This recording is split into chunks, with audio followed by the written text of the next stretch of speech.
A União Europeia começou a usar as sanções contra a Rússia como uma ferramenta repressiva para sufocar a dissidência da sociedade civil no Ocidente. Na semana passada, o coronel Jacques Beau, ex-membro do exército suíço e assessor da OTAN, foi sancionado. Mas vários outros já haviam sido sancionados antes dele, incluindo ativistas e jornalistas. Um deles é Hüseyin Doğru, cidadão alemão, que foi sancionado em maio. Ele está conosco hoje para discutir seu caso. Bem-vindo, Hüseyin. Olá, prazer em conhecê-lo. Também foi um prazer conhecê-lo e muito obrigado por dedicar seu tempo para conversar conosco. Seu caso foi um dos primeiros nos pacotes iniciais em que a União Europeia começou a sancionar cidadãos da UE. Acho que você estava entre os 3 primeiros. E se minhas informações estiverem corretas, você foi o primeiro que na época morava dentro da UE e ainda mora. Você pode nos contar um pouco sobre o que aconteceu, quando aconteceu e o que isso significou para você? First of all, thank you to having me here. Antes de tudo, obrigado por me receberem aqui e por me darem esta plataforma para falar sobre o meu caso, porque hoje em dia não é comum as pessoas discutirem esse tema de uma perspectiva crítica. Então, o que aconteceu? Fui sancionado em 20 de maio de 2025 pela União Europeia por ser, aparentemente aos olhos deles, um agente de desinformação russo.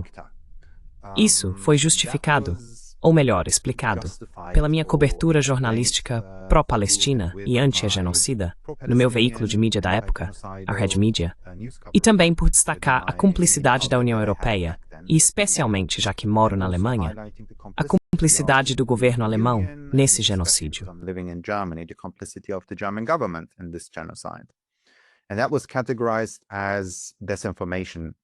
E isso foi classificado como desinformação. Foi classificado como dar uma plataforma a organizações terroristas. Foi classificado como criar discórdia social na sociedade. A explicação para isso, porque as pessoas dizem mas uma coisa não tem nada a ver com a outra. Sim, isso é verdade. Mas a explicação da União Europeia, em seu pacote de sanções, e nas 17 sanções anti-russas, é que ao dar espaço a organizações terroristas, referindo-se às minhas entrevistas com partidos palestinos e grupos militantes que fazem parte de uma guerra, e eu preciso falar com todos os lados em uma guerra.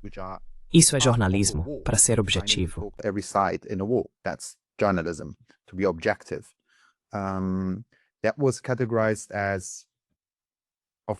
Isso foi classificado como oferecer uma plataforma e fazer propaganda para organizações terroristas. O segundo tema foi que eu cobri a notícia sobre uma ocupação universitária em Hamburgo. Houve aquela ocupação muito famosa da Universidade Humboldt, acho que há quase 2 anos, talvez 1 ano e meio, em que estudantes ocuparam a universidade para demonstrar solidariedade e protestar contra a cumplicidade do governo alemão. Isso também foi classificado como dar visibilidade a símbolos terroristas, espalhar símbolos terroristas e criar discórdia social.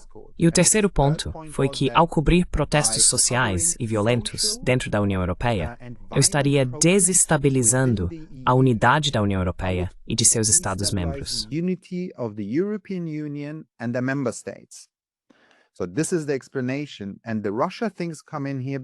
Então, essa é a explicação.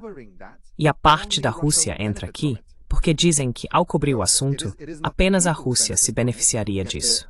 Ou seja, não são as pessoas que se beneficiam ao exercer seu direito à informação, nem o meu direito à liberdade de imprensa e de opinião, que são garantidos aqui dentro da UEA. Eles dizem, não, isso é algo que beneficia um país inimigo estrangeiro. Portanto, é desinformação. E isso aconteceu em 20 de maio de 2025, quando, de um dia para o outro, eu me tornei, como um dos seus convidados disse antes, acho que foi o eurodeputado do BSW, um fora da lei.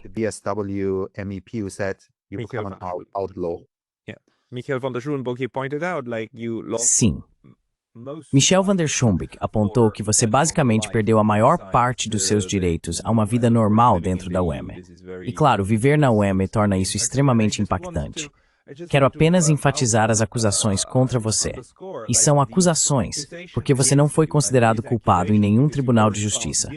Pelo que eu saiba, você não está sob nenhum tipo de investigação criminal, certo? Quero dizer, não há nem mesmo um. Existe algum processo judicial em andamento contra você, de fato?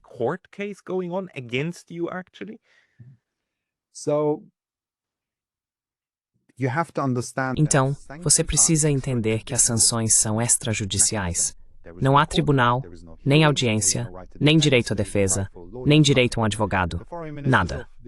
Os ministros das relações exteriores dos países da UE se reúnem, eles têm uma pilha de papéis com muitos nomes e informações que, pelo que parece, eles nem leem direito e simplesmente decidem, certo, vamos concordar com todo esse pacote. E dentro desse pacote estava o meu nome também. Isso foi proposto por governos, ou por algum político, ou seja, lá quem for, acreditamos que tenha sido o governo alemão. E você não tem esse direito.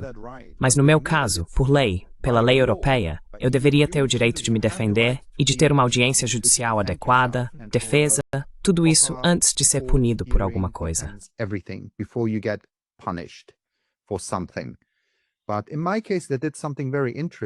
Mas no meu caso, eles fizeram algo muito interessante. E eu preciso ter muito cuidado agora com as palavras que escolho, porque tudo o que eu digo é considerado desinformação no momento e pode ser usado para me sancionar novamente. Por isso estou dizendo que nós achamos, ou presumimos, que o governo alemão e a União Europeia me sancionaram como cidadão turco, mesmo eu sendo alemão. Eles disseram, Hüseyin Doğru é cidadão turco, então nós o sancionamos. Por que fizeram isso? Um cidadão da União Europeia tem direito a uma audiência, é um direito fundamental. Eles têm que lhe dar a chance de um processo judicial. Mas um cidadão não europeu não tem esses direitos. Então eles teriam dito, ok, o Sr. Erdogan é cidadão turco, sancionado. Portanto, foi completamente extrajudicial.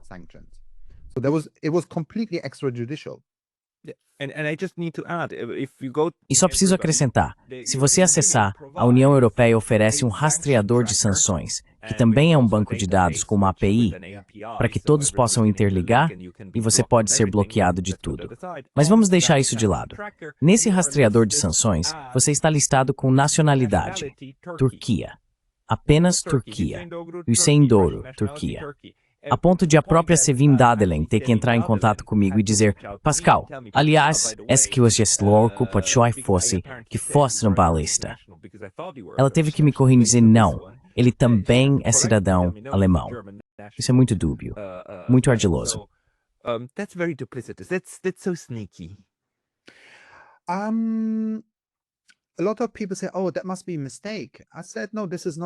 Muita gente diz, isso deve ser um erro. Eu disse, não, isso não é um erro. Há dois elementos nisso. Acho que um é o racismo institucional. Se você é uma pessoa sem cidadania europeia, isso significa que não tem direitos na União Europeia. Tecnicamente, você não tem direito a um processo judicial. Essa é a mensagem. É por isso que eles escolheram isso. E o segundo aspecto, acredito, é ampliar os limites do que é legal e do que pode ser feito no campo ilegal. Porque as sanções são ilegais. Elas violam todas as constituições fundamentais europeias e dos Estados-membros, além dos direitos humanos básicos.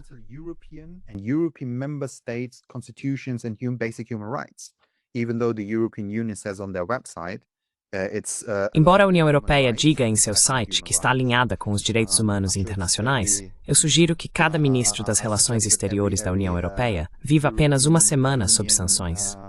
Então eles entenderiam o quão humanitário isso é. Há, portanto, duas camadas. A camada do racismo e também a que trata de testar os limites. O que podemos fazer e o que a sociedade aceita.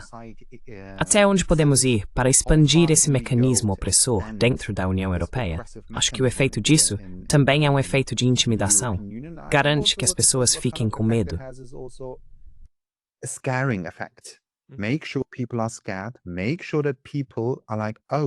Eles fazem as pessoas pensarem, isso pode acontecer comigo também. Porque realmente pode acontecer com qualquer um neste momento. Quero dizer, com as novas sanções que entraram em vigor, acho que foi no dia 15 ou 16 de dezembro, especialmente com o caso de Jacques Bourg, é ainda mais assustador do que o meu. Porque com ele, basicamente disseram, nós não gostamos da sua opinião. Comigo, tentaram fazer parecer um pouco lógico, de um jeito sem sentido, mas com ele foram muito diretos. Nós não gostamos da sua opinião. Então há várias razões pelas quais estão fazendo isso, e infelizmente está funcionando agora. It is unfortunately right now working.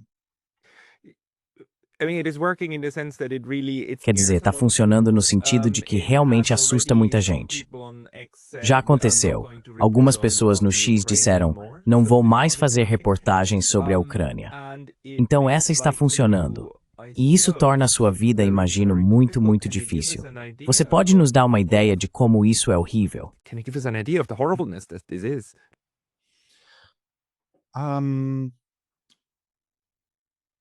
Sim, uma pessoa sancionada é uma não pessoa, como disse Yanis Varoufakis, uma pessoa inexistente. Você deixa de existir, especialmente no meu caso, que é um precedente, porque sou uma pessoa viva dentro da União Europeia, a primeira a ser sancionada. Você não tem, como todo mundo pensa, uma conta bancária. Você não pode mais viajar. Não tenho permissão para viajar, nem para deixar o país. Mas dizem que posso entrar no país, porque como cidadão europeu, eles são obrigados a me aceitar de volta. Você não tem contas bancárias, mas a coisa vai além disso. You don't have bank accounts, but it goes further. It's like, I'm not allowed to work anymore. É como se eu não tivesse mais permissão para trabalhar. Eu nem posso receber dinheiro da minha esposa. Tecnicamente, ou em teoria, eu nem posso comer as compras que minha esposa faz para casa. Não tenho permissão para fazer isso, porque pode ser classificado como um benefício econômico para mim. Meu advogado me disse, Hussein, tenha muito cuidado se sair com alguém para tomar um café ou fazer uma refeição. Ou se alguém quiser te dar um presente para te ajudar, porque a punição é severa. Você pode ir para a prisão por isso. Eu ou essa pessoa. Ambos, porque isso é considerado uma forma de contornar as sanções.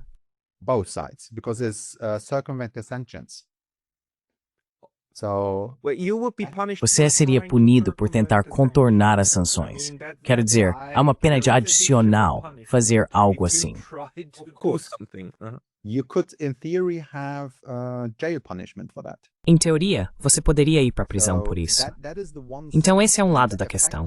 E o efeito é que você acaba isolado, porque as pessoas têm medo de você, do que aconteceu com você. No nível pessoal e cotidiano, ao me sancionarem, eles tecnicamente sancionaram também minha família. Meus 2 bebês gêmeos, meu filho de 6 anos e minha esposa, porque isso afeta a vida diária deles também. Nossa renda é inexistente. Os bens da minha esposa, que não tem nada a ver com isso, também estão congelados. Suas contas bancárias, suas economias. E meus filhos são afetados por isso. Não tenho permissão para pagar meu aluguel. Não tenho permissão para pagar meu advogado. Não tenho permissão para fazer nada. Mas ainda recebo cartas do governo me dizendo para pagar meus impostos. Então, quando se trata de impostos, você tem que pagá-los na Alemanha. Isso é muito sério. Mas não tem permissão para ter nenhuma renda.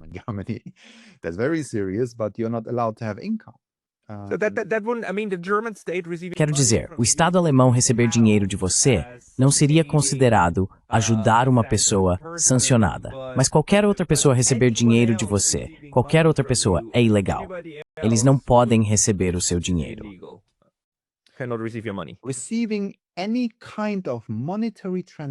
Receber qualquer tipo de transação monetária não é permitido para mim, exceto do Estado. Exceto do país que faz isso. Exceto do Estado, sim. Exceto do Estado. Preciso esclarecer algo aqui. O que o Estado diz? Ou o Banco Federal Alemão, assim como o BAFA, o Ministério das Relações Exteriores e assim por diante. Esses são os 2 órgãos às sanções dentro da Alemanha. O que eles dizem é, estamos permitindo que você tenha 506 euros por mês para usar. Esse é o seu subsídio básico. Com isso, você precisa financiar toda a sua vida.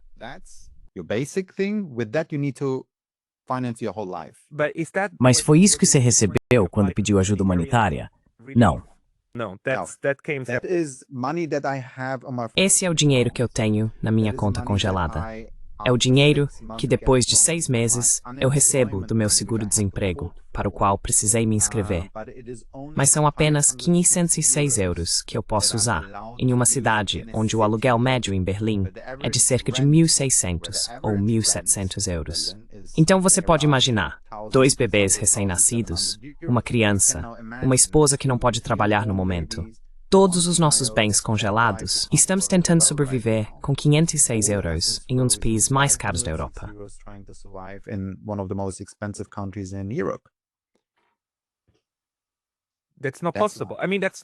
Isso não é possível. Quero dizer, isso simplesmente não é possível. Isso é simplesmente impossível. Então, algo deve estar acontecendo para que você não morra de fome ou de frio. Você se inscreveu para o auxílio humanitário sobre o qual li, aquele que pode te dar uma ajuda extra?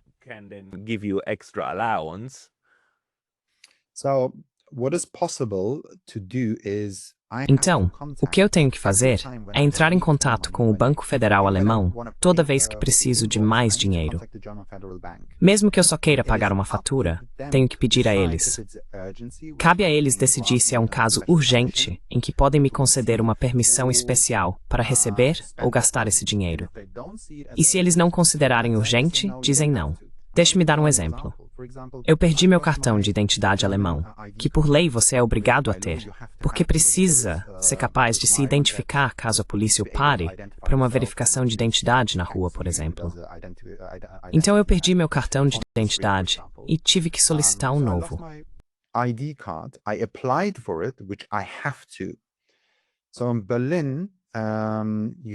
Então, em Berlim, você só pode pagar com cartões EC.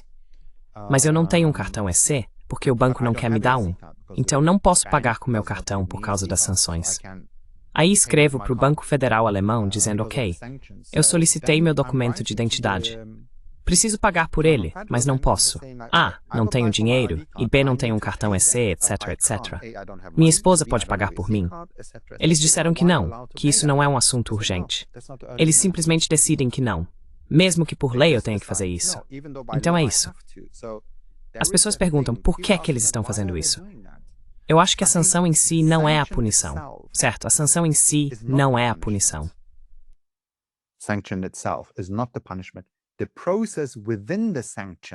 O processo dentro da sanção, a burocracia, as permissões que você precisa pedir, a papelada, isso já é o próprio castigo. Porque é muito estressante quando você, como uma espécie de pessoa inexistente, precisa perguntar o tempo todo se tem permissão para fazer algo ou não, se pode comprar algo ou não. Então esse é o castigo em si. E o outro castigo é que se você quiser contestar, dizem que tem o direito de recorrer a um tribunal legal no nível da União Europeia. Mas como eu deveria fazer isso se não tenho dinheiro? Porque um processo no Tribunal de Justiça da União Europeia, onde eu teria que lutar contra isso, só na primeira instância, custaria, segundo o advogado, cerca de 150 mil a 180 mil euros. O quê? 150 mil a 180 mil por um advogado? Aproximadamente.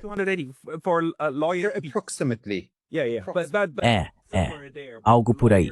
Mas as taxas de advogado, ou tipo as taxas que você tem que pagar, taxas de advogado são basicamente essas de tudo. Porque um tribunal também, se você for até lá, precisa pagar. Você precisa ir, pagar honorários de advogados, fazer pesquisas, tudo. E meus advogados estão em solidariedade comigo. Eles dizem aceite o mínimo possível só para poder ter um caso. Eles nem recebem salário para si mesmos. Então como é possível exercer seus direitos se você não tem os meios para isso? É isso que são as sanções hoje na Europa.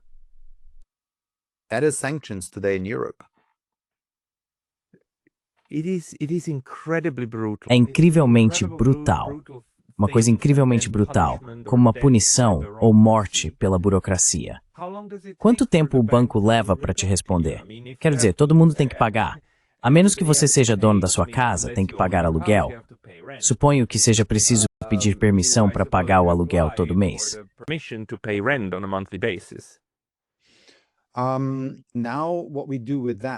Agora, o que fazemos com isso? Quero dizer, Em geral, depende. Às vezes leva alguns dias, às vezes leva semanas.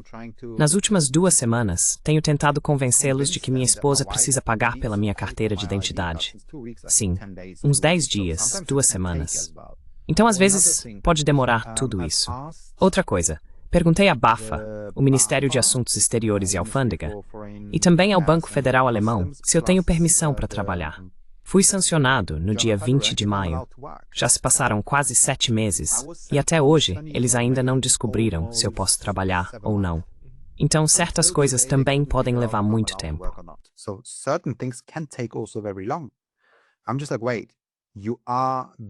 Eu fico tipo, espera aí. Vocês foram muito rápidos em me sancionar, mas depois de 7 meses ainda não conseguem me dizer se eu posso trabalhar ou não, mesmo sendo um direito fundamental meu. Até o pacote de sanções diz que eu posso trabalhar, mas eles dizem não, não sabemos. Então as coisas podem demorar. E quando se trata do aluguel, minha esposa não está sancionada, embora os bens dela estejam congelados. Ela está meio que semi-sancionada, por assim dizer. Ela está pagando nosso aluguel com o dinheiro que recebe da família, de amigos e do seguro-desemprego, porque ela só pode receber coisas para ela e para as crianças, não para mim. Então isso é possível. Mas até quando? Até onde dá para ir assim? Quanto tempo dá para viver desse jeito? Essa já é outra questão. E outro assunto.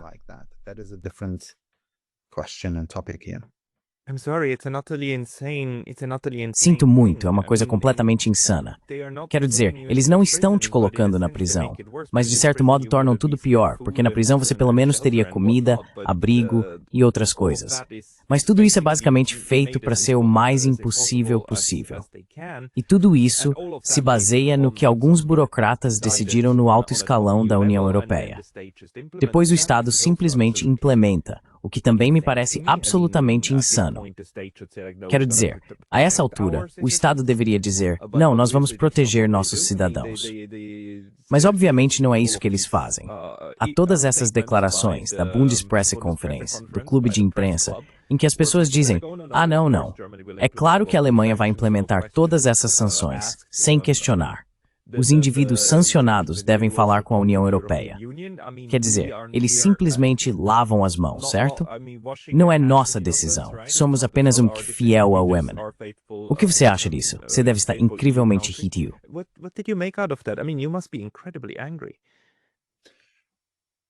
I'm not angry. Eu não estou com raiva, porque estar com raiva significaria que eu não previ que certos acontecimentos políticos estavam indo em uma determinada direção. Sou alguém muito interessado em política, economia, geopolítica, política interna e também em história. E vemos que quando os países entram em uma crise financeira ou política, a opressão começa em paralelo. Por quê? Porque é necessário manter a sociedade discreta e sem protestos. É preciso fazer com que as pessoas se concentrem em outra coisa e não nos problemas principais. Isso está acontecendo em todo o mundo. Não há nada de único na Europa. E se você olhar para a Europa, mesmo antes do início da guerra na Ucrânia, ela já estava em crise. Uma crise econômica, uma crise política.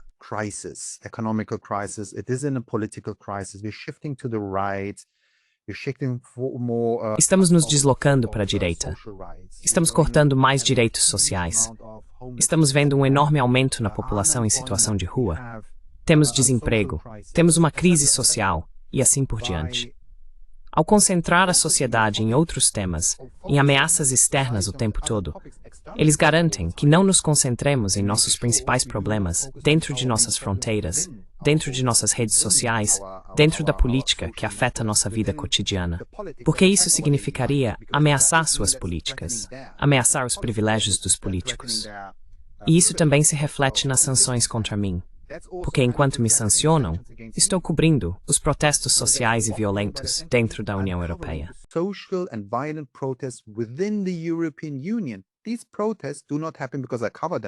Esses protestos não acontecem porque eu os cubro. Eles acontecem por razões materiais. As pessoas estão insatisfeitas. As pessoas não conseguem comprar comida. As pessoas não conseguem mais comprar nada. Desde a pandemia, os preços subiram cerca de 30% na Europa, o que é insano. um dos continentes mais ricos do planeta.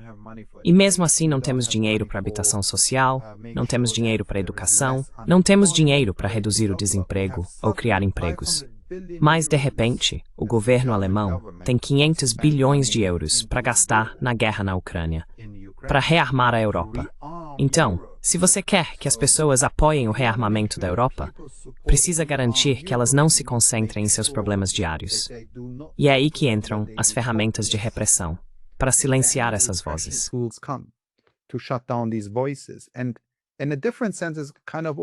Em outro sentido, isso também se assemelha à democracia liberal e burguesa que foi estabelecida na Europa após a Segunda Guerra Mundial.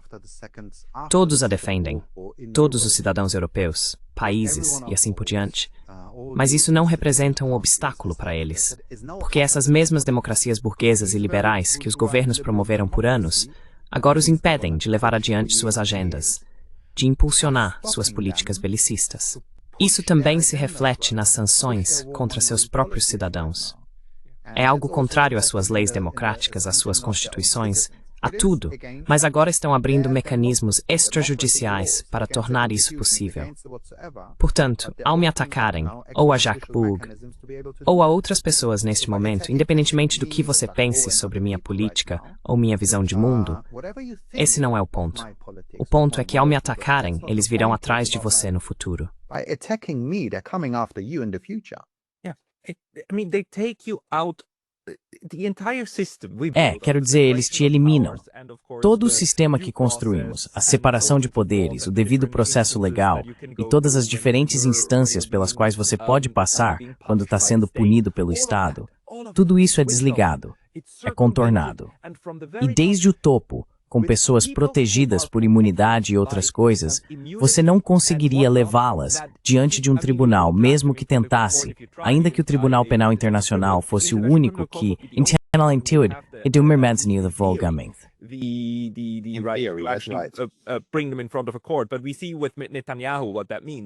Mas vemos com Netanyahu o que isso significa. Nada. Não significa nada. Essas pessoas são protegidas por tantas camadas e estão removendo toda e qualquer forma de proteção estatal do indivíduo. Você provavelmente é o primeiro caso desse tipo vivendo e residindo dentro de um Estado-membro da UEM. Estou sem saber o que pensar disso porque nunca imaginei que aconteceria tão rápido. E agora você também faz questão de não sair. Quero dizer, em teoria, você também tem o direito, já que também é cidadão turco, teria o direito de retornar. Since you're also a Turkish national, you would have the right to return. Não sou turco. Salem. You're only German. Sorry. Você é apenas alemão. Desculpe, eu também entendi errado. Eu pensei, apenas alemão, sem dupla cidadania. Isso torna tudo ainda pior. Quero dizer, desculpe, eu achei que eles só tinham escolhido isso, mas isso significa que eles mentiram. Eles estão apenas mentindo sobre isso. Mentindo sobre a sua nacionalidade. They're just lying about your nationality. The German government. Quer dizer, o mesmo governo alemão que me deu a cidadania ainda diz que eu sou turco. E eu fico tipo, quem foi então que me deu essa cidadania alemã? Eu nasci aqui, cresci aqui, estudei aqui, jardim de infância, universidade, tudo, trabalhei aqui. E ainda assim me dizem que eu não faço parte desta sociedade. And you still tell me I'm not part of the society? Or Não se trata de fazer parte da sociedade ou de quererem te excluir. Sim ou não. É simplesmente um fato. Se você não tem cidadania turca e um passaporte turco, se não tem isso, então você não é turco. Ponto final.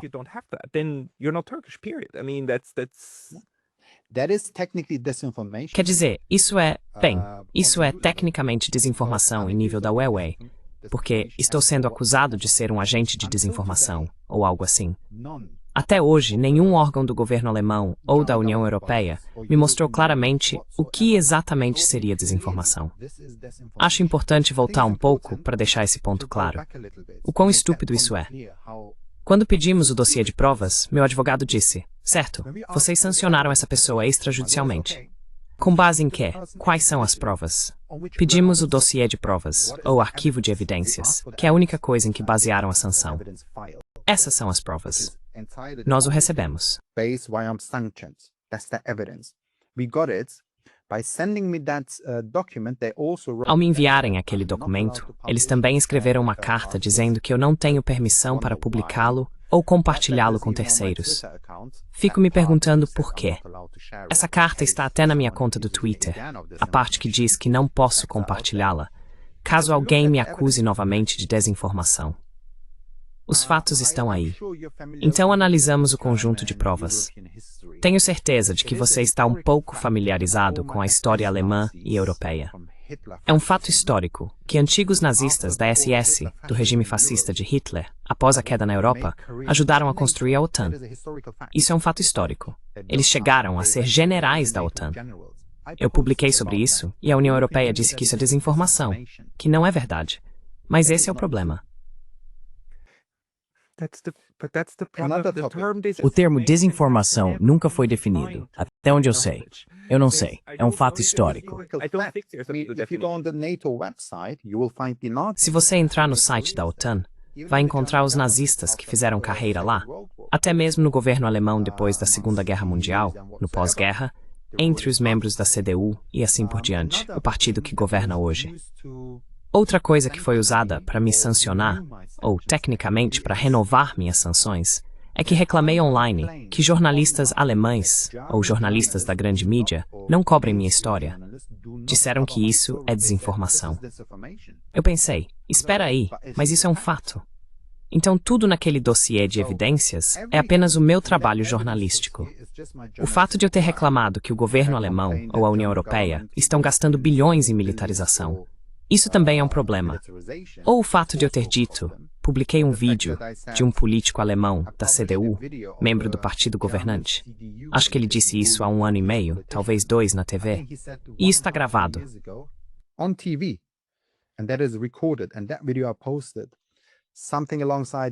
E naquele vídeo eu publiquei algo em que ele dizia que alemães biológicos são mais produtivos do que alemães migrantes. E eu disse, isso é racismo. Mas no dossiê de evidências, eles escreveram, ele não diz isso. E eu pensei, é literalmente o que ele diz no vídeo.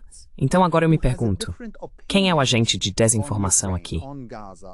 Sou eu, que estou falando sobre fatos, que tenho uma opinião diferente sobre a Ucrânia, sobre Gaza, sobre a China, sobre os Estados Unidos, sobre tudo mais? Ou é você que está tentando manipular essa informação e essa opinião? Porque desinformação, até hoje, legalmente, não existe uma definição para isso. O que é desinformação? Não há definição legal. No momento, tecnicamente, é o que eu não gosto é desinformação, porque eu não gosto. A própria sanção também meio que indica isso. Não sei se você leu no site da União Europeia como eles explicam as sanções.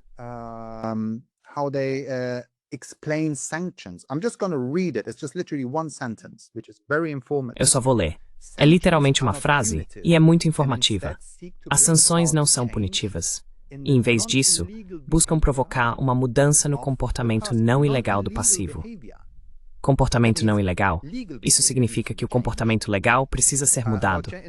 Na política ou na conduta desses alvos, com o objetivo de promover os objetivos da política externa e de segurança comum da UE. Então, o que essa frase significa, está no site deles, é que a pessoa é sancionada por um comportamento legal para garantir que ela pense e promova nossas políticas. Isso está no site da UE.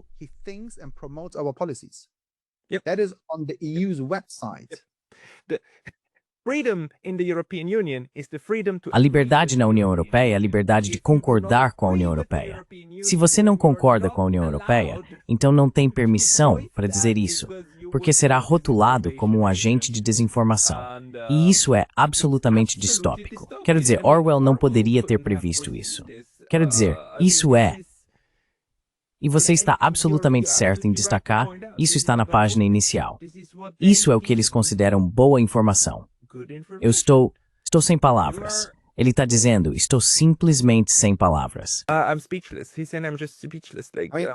I would even go so far and say I'm protecting today. Eu iria ainda mais longe e diria que estou protegendo a democracia liberal mais do que eles, porque estou lutando contra a injustiça dirigida a mim. É como se eu dissesse, espera aí, vocês me dão um direito para exercer no papel, mas quando eu realmente o exerço, me punem porque isso não se encaixa na sua narrativa. E isso é problemático. Isso meio que me lembra dos tempos sombrios. Desculpe, interrompi você, mas sempre repito isso. Acho que esse paralelo é muito importante para entender até onde as coisas podem ir.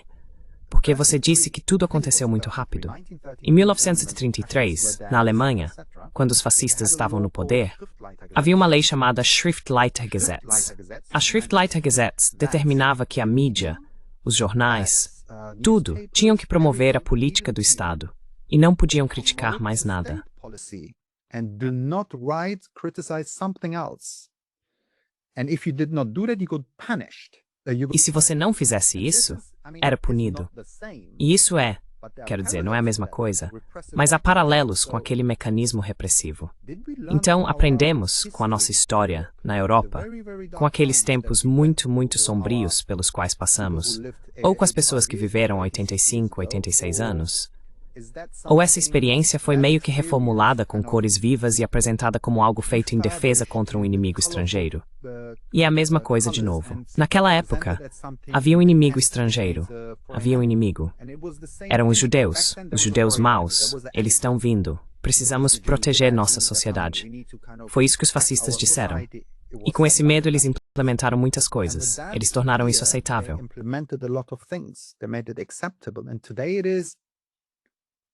E hoje bem, primeiro foi, desculpe, 2017, 2018, 2019.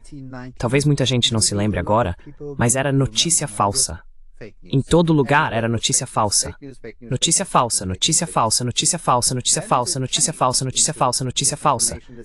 Depois mudou para desinformação, desinformação, desinformação. Porque notícia falsa você podia contestar. Notícia falsa é notícia errada, informação errada. Eles disseram, isso não está funcionando, porque as pessoas podem questionar isso. Desinformação é algo amplo, muito abstrato. Não tem definição. E então mudaram em 2014 para guerra híbrida. O que é guerra híbrida? Guerra híbrida, guerra híbrida, guerra. Fui sancionado sob guerra híbrida. Tecnicamente. Tecnicamente.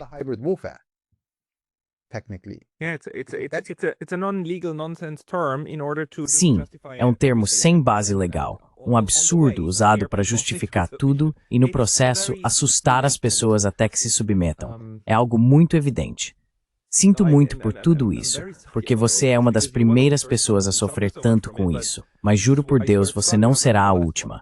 Isso vai acontecer com muita gente, porque esse mecanismo repressivo, agora que está estabelecido e provou como pode funcionar, é uma ferramenta maravilhosa para essas pessoas muito, muito bem protegidas, em seus empregos muito, muito confortáveis, reprimirem qualquer um de quem não gostem. Porque a essa altura, nem é mais preciso provar nada. Você está realmente levando isso à justiça? Quero dizer, está desafiando eles?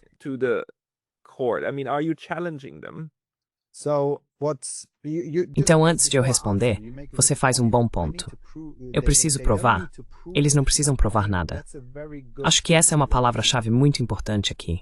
A democracia liberal diz, inocente até que se prove o contrário. Agora eles inverteram isso. Até que se prove inocente. Até que se prove culpado. Sim, desculpe, sim. Eles fizeram isso. Quero dizer, é exatamente o que acabou de dizer. Eles disseram que é culpado até provar sua inocência. Sim, agora eles inverteram isso. Eles disseram, você é culpado até provar que é inocente. Então o ônus da prova está sobre mim, sobre a vítima, neste momento. É como se disséssemos, ok, isso é uma mudança fundamental na nossa compreensão básica do sistema judiciário com o qual vivemos nos últimos 500 anos, talvez. Certo? Então isso foi invertido. Erralém, tu ainda pior. E precisa provar que não fez algo que nem sequer tem uma definição clara do que é. Isso também se resume a isso.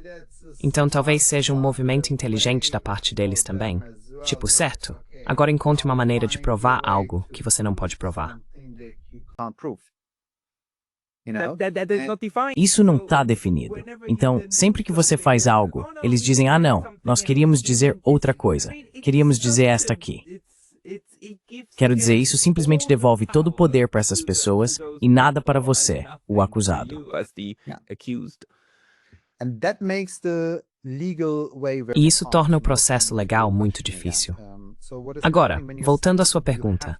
Quando você é sancionado, precisa pedir à comissão ou ao órgão que o sancionou, acho que 2 ou 3 vezes, para reconsiderar oficialmente as sanções e suspendê-las porque elas estão erradas, porque certas leis foram violadas e assim por diante. Nós fizemos isso 2 vezes.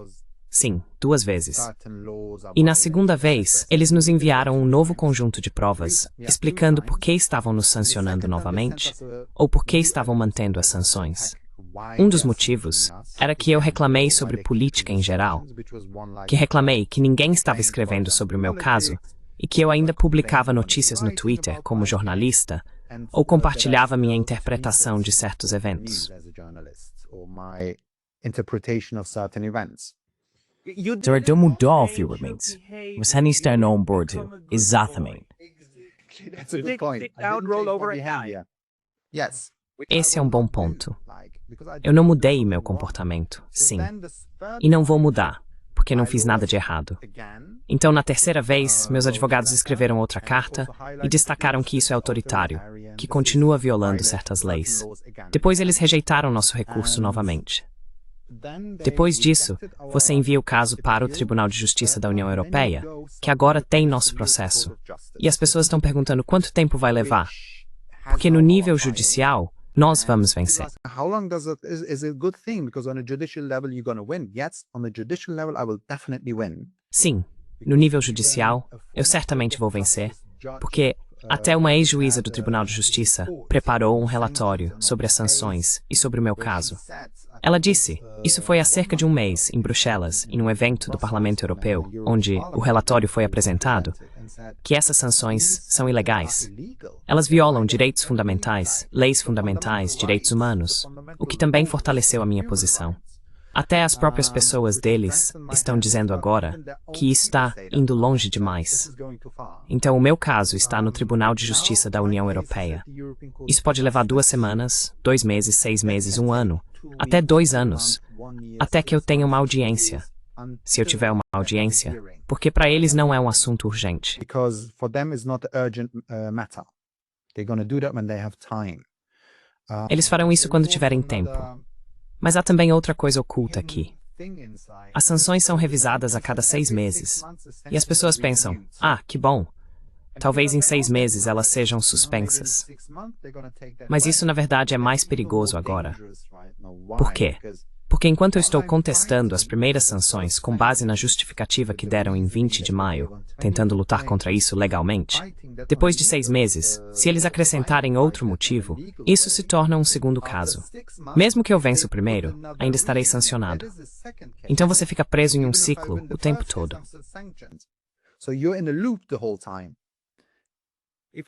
Se eles mudarem o que tem naquele maldito banco de dados, se simplesmente adicionarem algo novo, então isso se torna um novo caso. Basta uma única palavra, um único motivo, e é um novo caso, legalmente. Legally. E eles podem fazer isso a qualquer momento. E você não pode impedir. Indefinite. In theory, I'm just saying, Indefinidamente. Em teoria, estou apenas dizendo, em teoria, eu poderia ficar lá indefinidamente. E sob uma sanção, em teoria, obviamente. Na prática, sempre parece diferente, porque agora, quanto mais pessoas eles sancionam, é isso que eles não entendem, mais pessoas vão reclamar. E mais a sociedade vai reclamar também. Porque em algum momento, como quando fui sancionado, escrevi para acho que quase 30 ou 40 jornalistas, sindicatos, ONGs, Repórteres Sem Fronteiras, a Federação Internacional de Jornalistas na Alemanha e no exterior, em todo lugar. Nenhum deles me respondeu. De jeito nenhum. Sério, nenhum deles. Nenhuma dessas pessoas me respondeu. Escrevi de novo. Ninguém respondeu. I wrote again. No one replied. No one is covering my topic because Ninguém está cobrindo o meu tema, porque, como você deve lembrar, eu acabei de dizer há 5 minutos, os jornais Schriftleiter, sim, eles estão na mesma linha agora. Mas aos poucos, essa mídia liberal tradicional está tipo, espera, isso está de alguma forma se aproximando. É porque agora isso também pode me afetar. São os meus direitos que estão sendo violados. Talvez isso ajude, quanto mais pessoas forem sancionadas. Mas até lá, acho que cabe àquelas poucas pessoas que foram sancionadas continuar insistindo e insistindo para garantir que os direitos daqueles que estão em silêncio agora também sejam protegidos. E até mesmo os que estão nos atacando. Os direitos deles também são protegidos, porque não se trata deles ou de nós. Trata-se de todos os nossos direitos.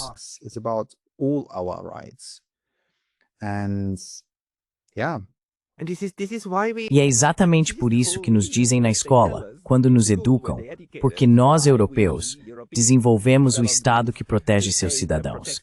E porque na Alemanha, a lei fundamental, a sua Constituição, é uma Constituição que dá aos cidadãos o direito de se protegerem contra o Estado, e assim por diante. Tudo isso acabou. Tudo isso se perdeu.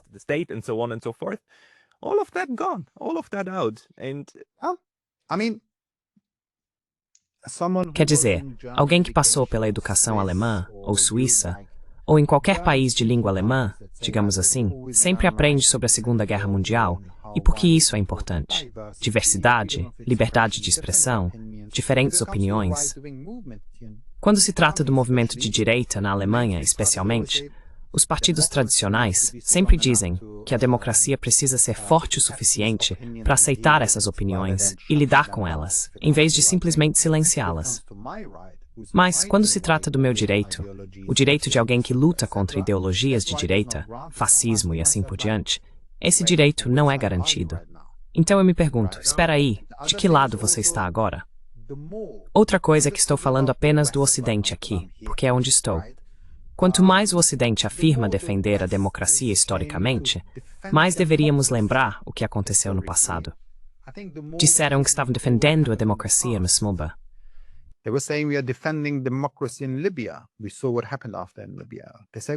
Nós vimos o que aconteceu depois na Líbia. Disseram que estavam defendendo a democracia no Iraque e no Afeganistão. Bombardeamos esses países por qualquer motivo e vimos o que aconteceu. Agora dizem que estão defendendo a democracia na Ucrânia. Estão ganhando bilhões com a Ucrânia. É horrível o que está acontecendo lá. Não me entenda mal. Acho errado a Rússia ter atacado a Ucrânia, é claro. Existem razões históricas para isso ter acontecido. Sim, não é algo de um lado só, e isso eu sempre direi. Mas, na minha opinião, não se trata de defender a democracia lá agora.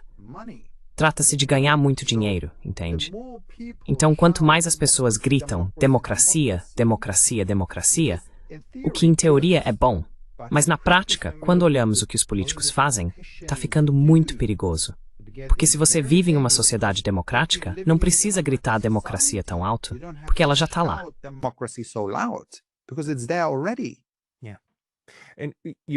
Sim, e você está fazendo um ponto excelente. Ir defender a democracia no exterior sempre significou levar muita morte e destruição a esses lugares. E agora que a União Europeia quer defender a democracia internamente, é natural que tenha de voltar essas armas contra si mesma. Vou publicar, em algumas horas, a entrevista com Nathalie Jump, e ela diz que, como suíço-camaronesa, essas repressões contra indivíduos sempre existiram. A UE sempre as usou contra africanos. Usou-as externamente para sancionar pessoas de quem não gostava, até mesmo ativistas de direitos humanos. E agora está fazendo isso com seu próprio povo. Assim, o sistema está se voltando contra si mesmo, usando as mesmas armas que nós simplesmente não sabíamos que estavam sendo usadas como uma forma colonial de repressão contra nós.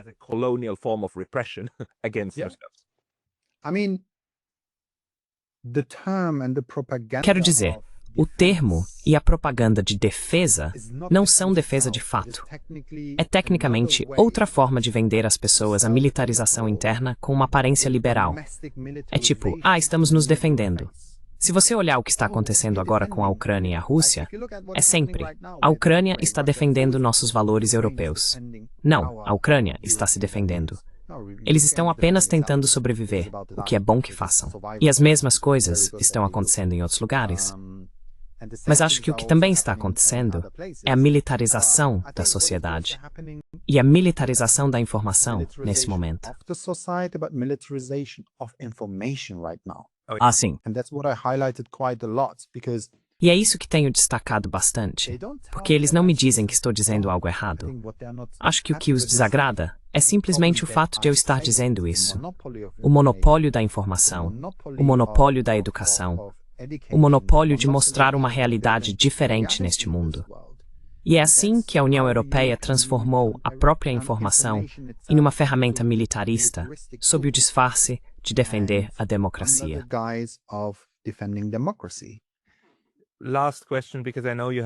Última pergunta, porque sei que você precisa ir. Mas o que devemos fazer? Você, eu, todos nós que agora estamos cientes de como estamos perigosamente perto, na União Europeia, de algo muito sombrio. O que devemos fazer? Porque Nathalie Jump diz que precisamos nos conectar uns com os outros e criar redes de apoio. Qual é a sua recomendação? Um passo prático.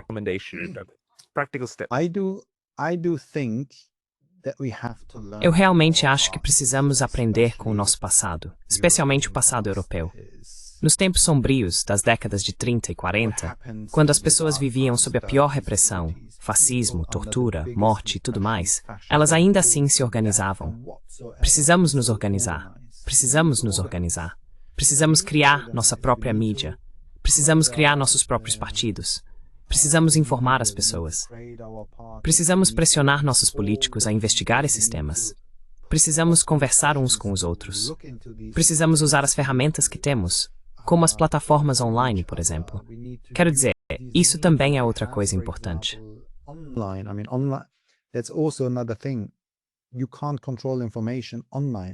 Você não pode controlar a informação na internet. O que eles estão tentando fazer agora, aliás. Isso é outra coisa com as novas leis. Mas a única coisa que podemos fazer é informar as pessoas.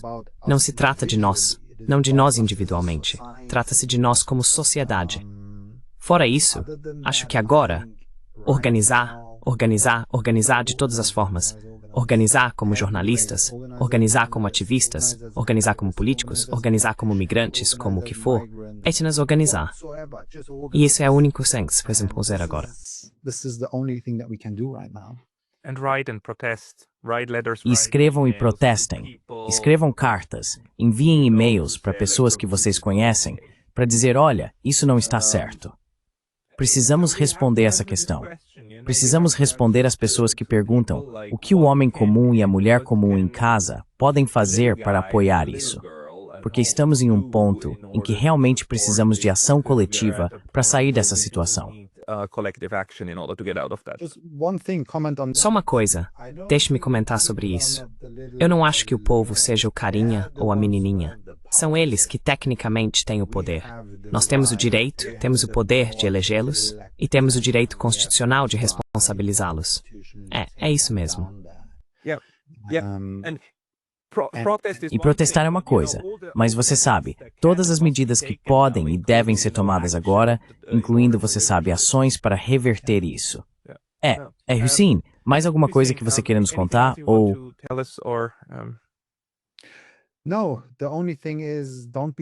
Não, a única coisa é, não tenha medo. Não tenha medo de se manifestar, porque uma vez que o mecanismo do medo se instala, as coisas ficam muito difíceis. Porque esse é o objetivo. Fale, tenha sua opinião. Não veja seu vizinho ou alguém com uma opinião diferente como um inimigo, mas como uma oportunidade de debater, de aprender, de se educar. Acho que esse também é o problema. As pessoas não são mais educadas, não se interessam, nem sabem o que está acontecendo no mundo. As pessoas não leem o que está acontecendo no nível da União Europeia, que tipo de decisões estão sendo tomadas.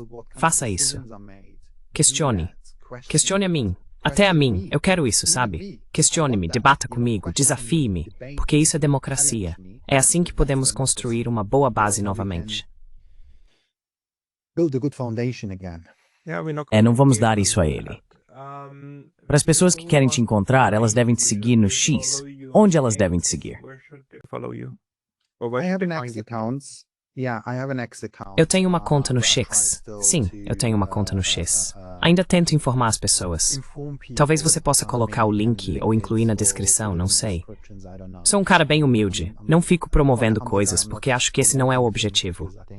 Tô no X. É a única plataforma que ainda tenho.